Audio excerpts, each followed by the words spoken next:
વાગડ વિસ્તારમાં ધાર્મિક વિધિના નામે ઠગાઈ કરતી ટોળકી ઝડપાઈ છે। રોપરના કલ્યાણપર ગામે બનાસકાંઠાના થરાદ તરફથી આવેલા 3 શખ્સોમાંથી 2 શખ્સો મેપામાલા રબારીના ઘરે પ્રવેશ્યા હતા। ખભાનો દુખાવો મટાડવા વિશેષ પૂજા વિધિ કરવાની વાત કરી પરિવારજનોનો વિશ્વાસ જીત્યો હતો। ત્યારબાદ માટીની કુલડીમાં દાગીના રાખી વિધિ કરવાનું કહી કુલડી બદલવામાં આવી હતી। જો કે ઘરમાં રહેલા બાળકની નજર પડતા પરિવારને શંકા ગઈ હતી। પરિવારે કુલડી ખોલીને તપાસ કરતા દાગીના ગાયબ હોવાનું સામે આવ્યું હતું।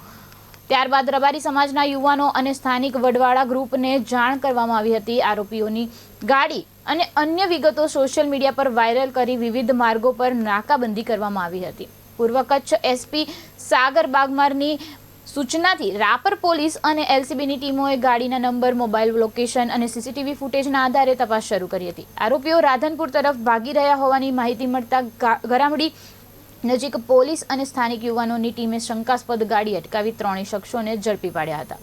પોલીસે આરોપીઓ પાસેથી રાપર અને કલ્યાણપર ગામમાં કરાયેલી ઠગાઈનો આશરે 5 થી 6 લાખ રૂપિયાનો સોના ચાંદીના દાગીનાનો મુદ્દામાલ રિકવર કર્યો હતો। હાલ 3 આરોપીઓની પૂછપરછ ચાલી રહી છે અને વાગડ વિસ્તારમાં અગાઉ થયેલી આવી અન્ય ઠગાઈના ગુનાઓનો ભેદ ઉકેલાય તેવી શક્યતા છે। શ્રાવણ મહિનો આવી રહ્યો છે, ધાર્મિક મહિનો, સનાતન ધર્મ છે, આપણે બધા જ માનવાવાળા વ્યક્તિ હોય ત્યારે આ પ્રકારે માની લો કે કોઈ પણ લુખા તત્વો આવે છે અને આ પ્રકારની અલગ અલગ પ્રકારની ભાષા વાપરી કર્તવ્યો કરી અને જ્યારે કોઈ પણ આપણે ઘરે કે આપણા ફળિયામાં આવે ત્યારે જાગૃત નાગરિક તરીકે આપણે આપણા ગામના કોઈ પણ આગેવાનો એને જાણ કરવી જોઈએ અથવા તો એનો પૂરેપૂરો જ્યાં સુધી આપણને ખ્યાલ ન હોય ત્યાં સુધી ઘર સુધી આપણે પહોંચાડવા ન જોઈએ।